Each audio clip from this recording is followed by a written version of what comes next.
8वें वेतन आयोग में टैक्स के मोर्चे पर राहत, केंद्रीय कर्मचारियों को मिलेगी।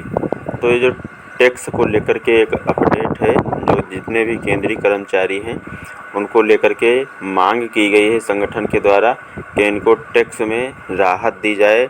अब वो कौन से टैक्स हैं, इसके बारे में इस वीडियो में जानकारी आपको मिलने वाली है। बस लास्ट तक आप लोग ज़रूर देखें। केंद्रीय कर्मचारी 8वें वेतन आयोग की सिफारिशों का बेसब्री से इंतजार कर रहे हैं। और सच है कि वेतन आयोग का गठन पिछले साल हुआ था, लेकिन इस साल सक्रियता बढ़ी है। आयोग ने आधिकारिक वेबसाइट के जरिए हितधारकों से सुझाव मांगे हैं। इसी के तहत कर्मचारी संगठनों ने भी अपनी मांग वेतन आयोग के सामने रखी है। National council joint consultative machinery NCJCM के स्टाफ पक्ष ने केंद्रीय कर्मचारियों के लिए एक खास डिमांड की है और यह डिमांड प्रोफेशनल टैक्स का है। ठीक है। दरअसल 8वें वेतन आयोग अपनी अंतिम रिपोर्ट तैयार करने के लिए ज़रूरी डेटा इकट्ठा कर रहा है। इसलिए NCJCM के स्टाफ पक्ष ने प्रस्ताव दिया है कि वेतन पैनल को प्रोफेशनल टैक्स हटाने पर विचार करना चाहिए। स्टाफ पक्ष ने कहा है, हम यह भी प्रस्ताव करते हैं कि केंद्र सरकार के सभी कर्मचारियों को राज्य सरकारों द्वारा उनकी सैलरी से वसूले जाने वाले प्रोफेशनल टैक्स से छूट दी जाए।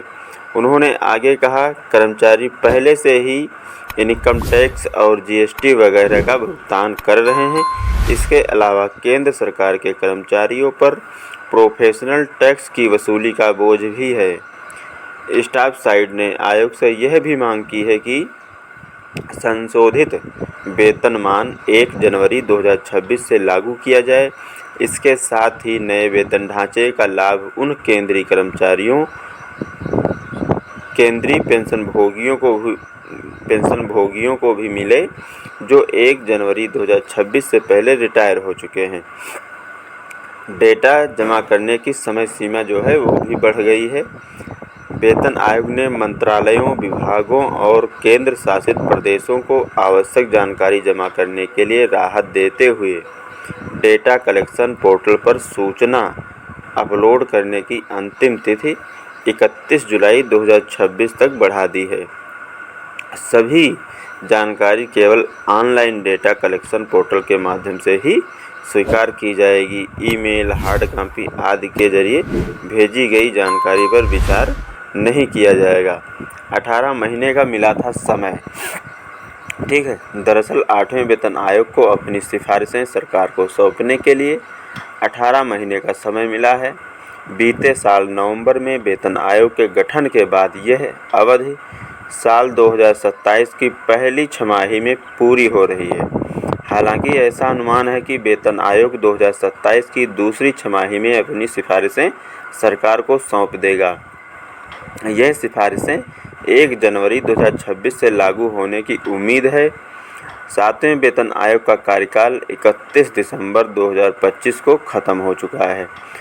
तो ये था अपडेट। आपके प्रोफेशनल टैक्स जो है केंद्रीय कर्मचारियों को लगता है, उसको हटाने की मांग की गई है कि जो भी कर्मचारी हैं उनको पहले से ही इनकम टैक्स, और आपका GST टैक्स दे रहे हैं और ऊपर से प्रोफेशनल टैक्स भी लग रहा है, तो इसको हटाया जाए।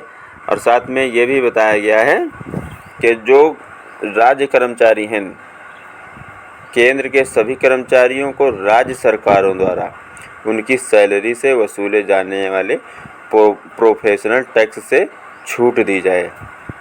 तो ये मांग की गई है। अभी फ़िलहाल आगे क्या होगा इसकी जानकारी आगे पता चलेगी। और ये वीडियो आप लोगों के लिए एक प्रकार से देखा जाए तो अच्छा है। अगर आपको टैक्स में छूट मिलती है, राहत मिलती है तो ठीक ठाक है दोस्तों। इस जानकारी को आप लोग ज़्यादा से ज़्यादा लोगों के तक शेयर करें।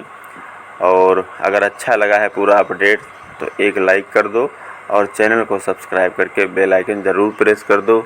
मिलेंगे एक नए वीडियो में नई अपडेट के साथ में। तब तक के लिए दोस्तों, जय हिंद, जय भारत।